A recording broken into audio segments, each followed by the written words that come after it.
Since we're getting into the topic of plotting, it's important for us to take a minute and talk about line weights.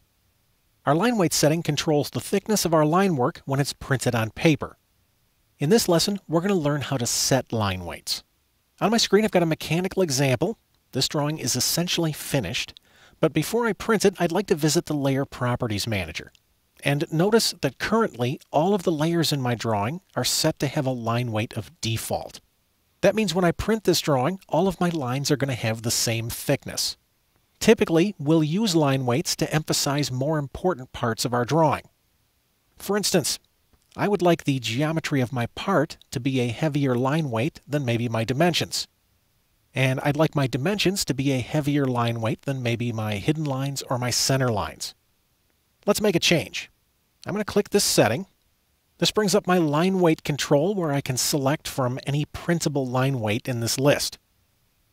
Here's my problem. I don't know what the default line weight thickness is. So how do I know I'm picking something that's heavier or thinner than what I already have? Second of all, this drawing was set up for imperial units. This is a decimal inches drawing. Yet AutoCAD is defaulting to millimeters for my line weights. Let's hit cancel, and we'll see if we can answer some of these questions. I'm going to visit the Options dialog box. Let's right-click, and we'll select Options. And if we go to the User Preferences tab, we can come down and click the Line Weight Settings button, and this is where we can get our answers. Notice right here, AutoCAD is defaulting to millimeters for our line weights. If I want, I can set this to inches to see the inches equivalent. Now, millimeters has always been the standard, so I'm going to leave that setting as it is. Notice right here, my default line weight has a width of 0.25 millimeters.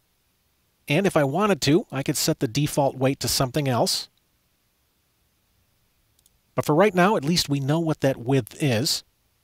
Since I haven't made any changes, I'm going to exit this dialog box, and we'll close our options. And we'll go back to the Layer Properties Manager. I'm going to click the line weight for my restrictor plate, and I'm going to set this to have a plottable line thickness of 0.6 millimeters.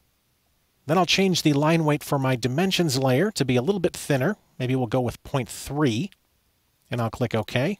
And I would like my hidden lines to be a little bit thinner than that. Now I know default is 0.25. I'd like to go a little bit thinner. I'm going to change this to 0.13, and I'll click OK.